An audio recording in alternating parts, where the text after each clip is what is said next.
Why is it always so windy here? It's because I'm on the shore and the ocean breeze is coming off the water as per usual. It's a beautiful day. Hello, welcome once again to Stuff and Things, where I like to talk about stuff and occasionally even things. I'm your good friend Bradley, and today is a Sunday Stuff and Things. Oh my Lord. Oh God. Just got a bunch of salt spray. I don't want that on my camera. That's not good for the camera. I am wet. Okay. We may have to relocate at some point here.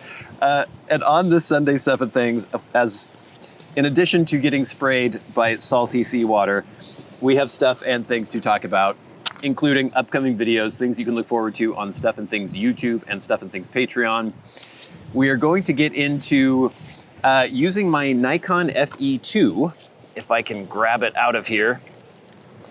I have been using for film photography my Leica M4 almost exclusively for the last year. I think I got my M4 in June of last year, but recently I decided I wanted to do a little bit of color just to try. I got a couple rolls of Portra 800 Kodak, and I thought, oh, well, I'll have black and white in my Leica and I'll put color in my FE2. So I want to talk about what it's been like using the FE2 again after almost a year. I had a couple rolls here and there in the FE2, but I've mostly been using my Leica M4, and it's been an interesting little adjustment period. So we're going to get into that. We'll have your questions, comments, and feedback in hashtag #AskStuffandThings, and then we will close the show as per usual with our Patreon shoutouts and updates. Stay tuned. If I'm still here, if I have not been swept away by the angry surf. All right, gang, what can you look forward to on Stuff and Things YouTube and Stuff and Things Patreon?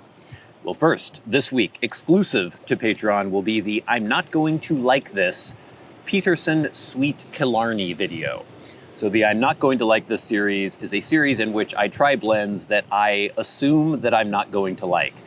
Normally because they're aromatics or blends with aromatic character. And Peterson Sweet Killarney is a fairly popular, fairly well-known blend, and one that I've had for a long time in my cellar, and I decided I would finally try it out, and you will decide, or you will know by this Monday when the video posts, whether or not I liked it. I don't want to spoil it, but check that video out. The week after that on YouTube and on Patreon will be a video about, it's ostensibly about photographer William Eggleston. He was a very well-known photographer who worked in color. He did a lot of dye transfer prints, really vibrant, bright colors. He's considered really influential, really important. David Lynch was a big fan of his. He did kind of mundane photographs of things in and around, I think it was Mississippi, Alabama, kind of the deep South in the 70s and 80s. And I had gotten his first book. It was actually the first collection of color photographs ever published by the Museum of Modern Art. It was called William Eggleston's Guide. And I was expecting to be blown away by it because of everything I'd heard about William Eggleston. And I was left feeling kind of meh about it. And so we go through that book and I discuss it, and we just talk about, you know, what makes a good photograph. It's such a broad topic, I guess, but I don't know, just kind of a discussion about the book itself, and from that sort of springboarding onto other topics. I think you will find it interesting. The week after that, exclusive to Patreon, will be this. Very interesting. Our good friend Ted Stryker sent this along to me because I had tried out Morton's Cellar again after years and years of not having it. And it is a Morton inspired blend by Ravenwood called Morton's Chalet. Look at that cute little frog on there. So it's actually called Morton's. I guess since McClellan doesn't exist, nobody's worried about people using that name. So very interesting blend, and I'm trying this out on an exclusive Patreon video coming up soon. And then I think the week after that on YouTube and Patreon will be me trying to rewire my bass. I have a Fender Mustang bass, and I have been playing it more often because I've been really getting into Interpol bass lines. Interpol is a great band, post-punk band from the early 2000s.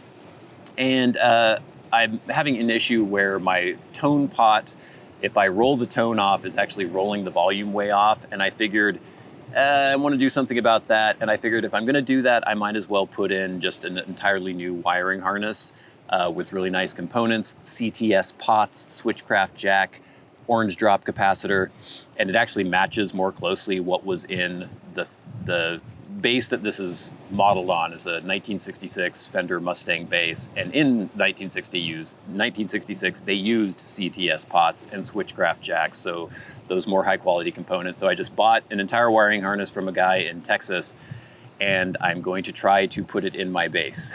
I've never done soldering on guitar components before, so we'll see what happens, but that should be interesting. So lots of good stuff coming up on both YouTube and Patreon. Stay tuned. So, as I mentioned in the intro, I have recently been shooting a little bit of color film just to see what I think, and I have been using my Nikon FE2. Fantastic camera. I've had this for a few years now. Man, that windsurfer kite thing is getting rather close to shore. Maybe they're on shore. I don't know what's going on. I feel like something moving in the background, and I feel in my peripheral vision this thing like swooping down on me like a giant bird of prey, and it's just that. Anyway, I've been using this, and it has been a very interesting adjustment period. So I posted a video a while back on Gary Winogrand, the very famous street photographer, and the street photographer who worked almost exclusively on Leicas and almost exclusively with the Leica M4.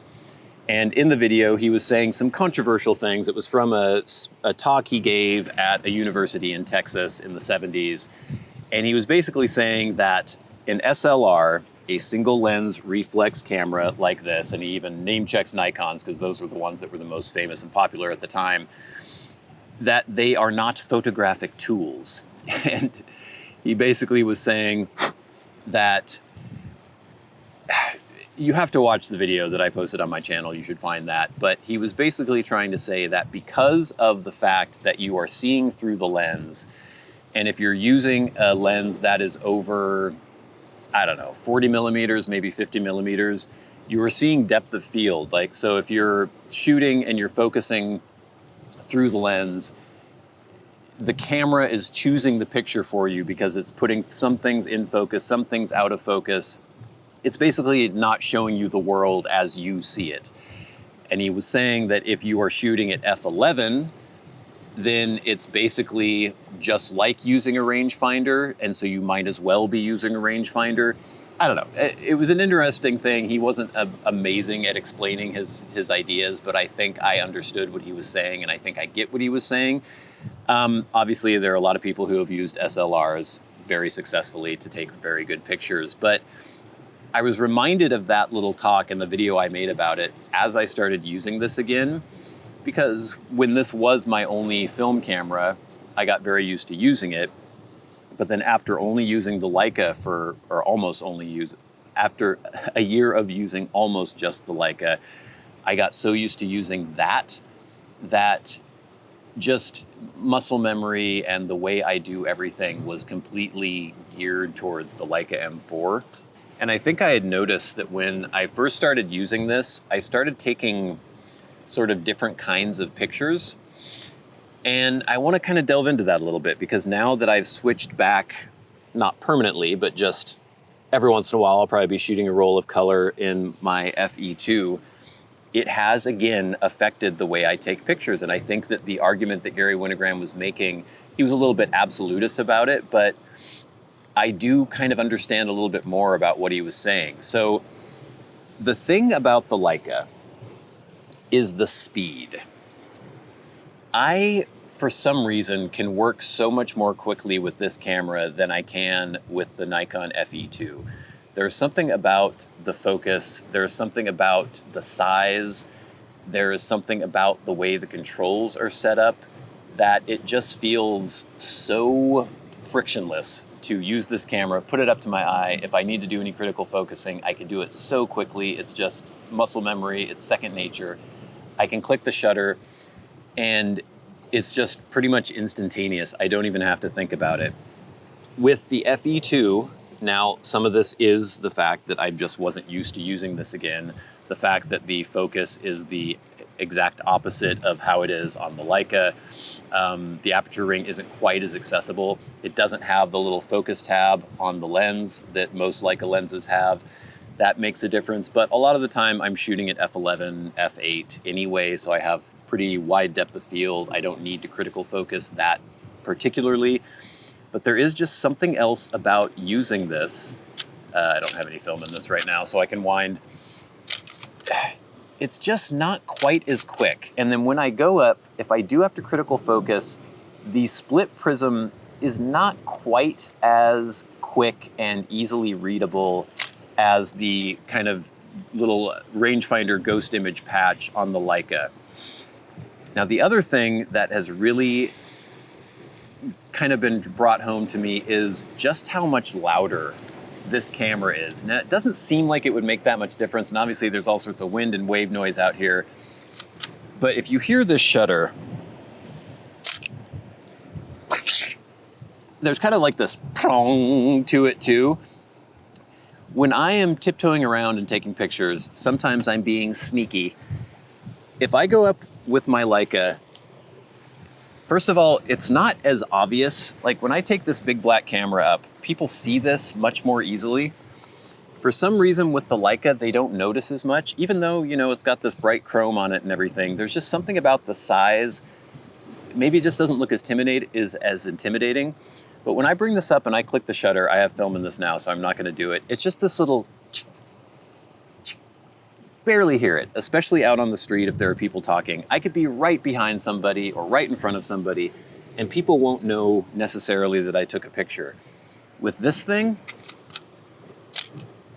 you notice, you hear it, and people do hear it, and they look at me more. They look at me more when I have this camera. They look at me more when I put the camera up to my eye and start focusing it, and they start acting differently. They get self-conscious, they look around, or maybe they'll smile or they'll wave.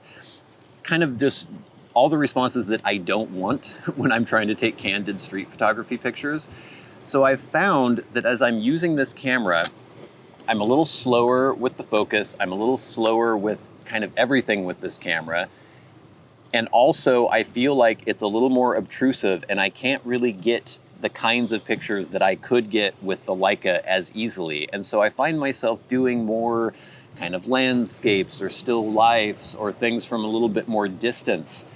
So I'm curious to see when I get the roll of film back. I haven't sent it away yet. I'm gonna probably do 2 rolls of Portra in this eventually and send them in to get developed, because I don't develop color on my own. I only develop black and white. And when I get them back, I'm gonna be really curious to see whether obviously they'll be in color and not black and white, but I'm curious to see if they will be similar to the kinds of pictures that I take with my Leica, and I think they won't be very much.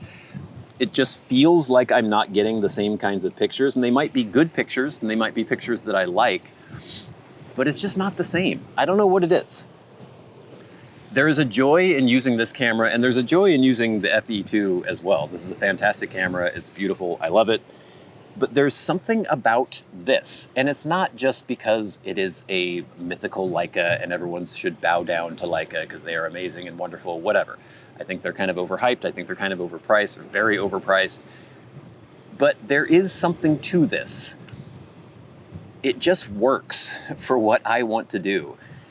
And it's almost indefinable. I mean, I could sort of go through every little form and function of this camera and tell you why it works for me maybe a little better for the things I want to do than the FE2. But there's also just something kind of vague and undefinable about it. It's just a feeling.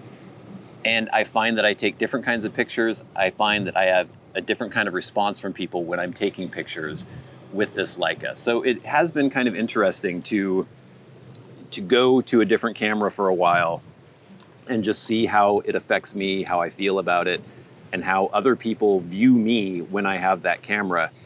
And when I do eventually have those rolls developed, I will update you guys and show you the kinds of pictures that I was getting with the FE2 and the Portra 800 compared to the kinds of pictures I've been getting with the Leica and my Kodak Tri-X 400.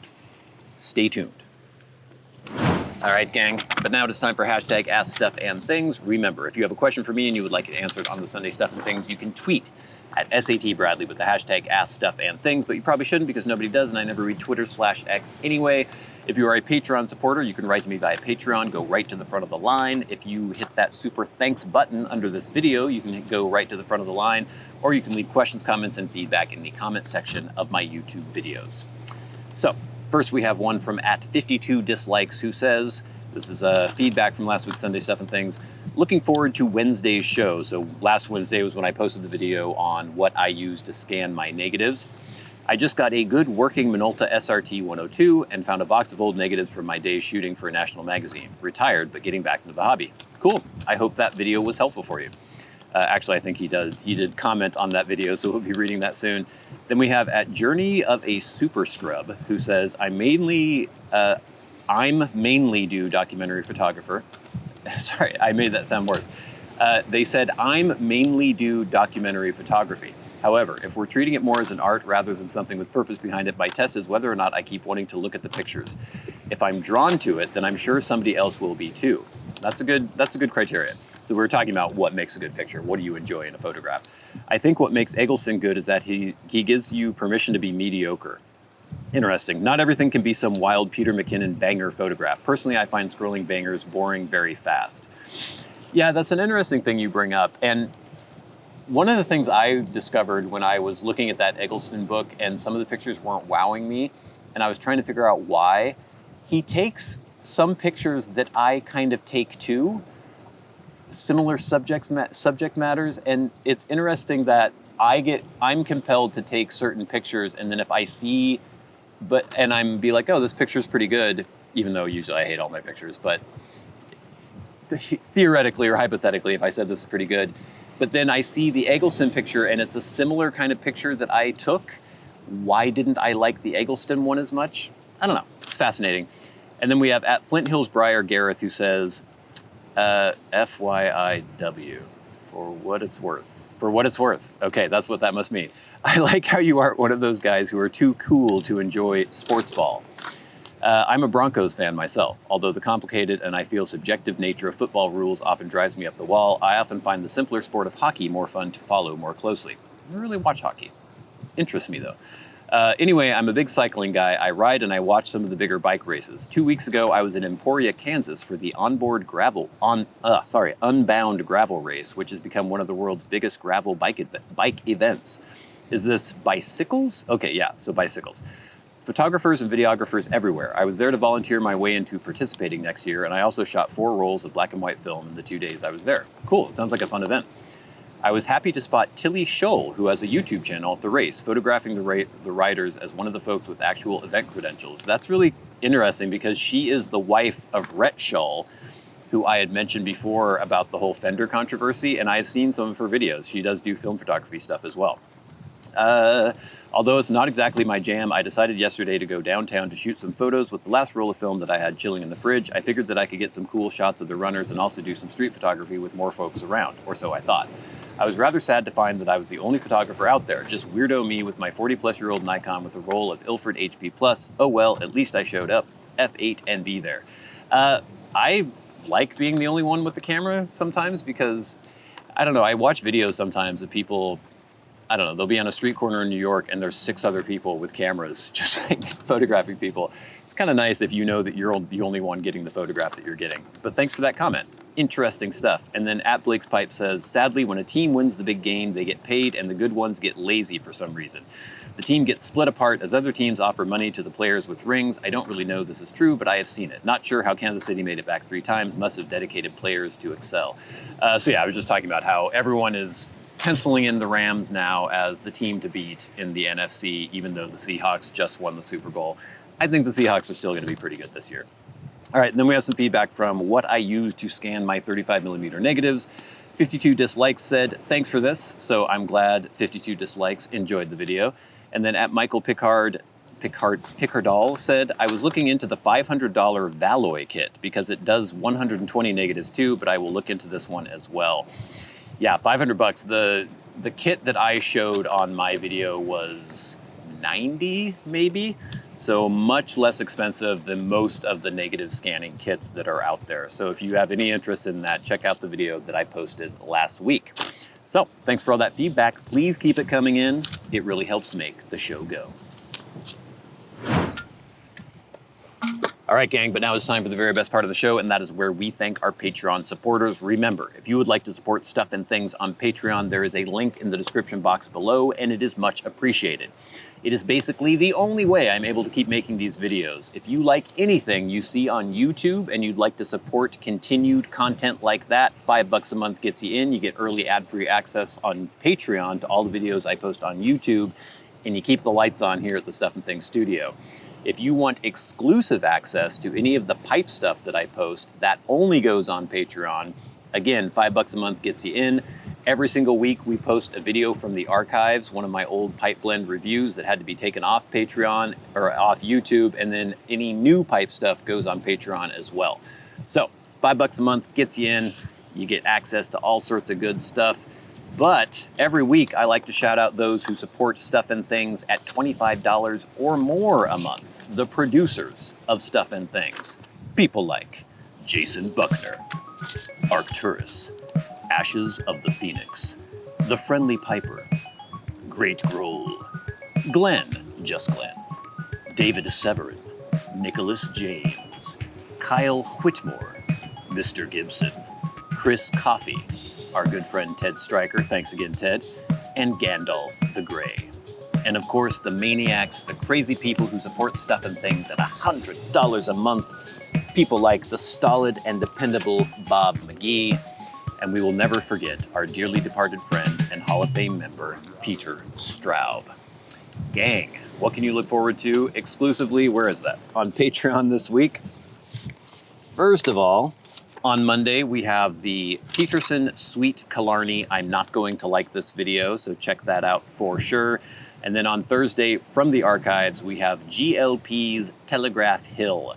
So this is a vapor. This was part of the series I was doing. This video originally aired on May 17th, 2017, and it is when it had been rumored that Elizabethan mixture was going to be taken off the market, and this was another one of those blends that I was trying out as a potential replacement for Elizabethan. So there was like Stratford, Fillmore, Telegraph Hill, quite a few blends that I was trying at that time. Many of them were GLPs because they were American made and easy to get.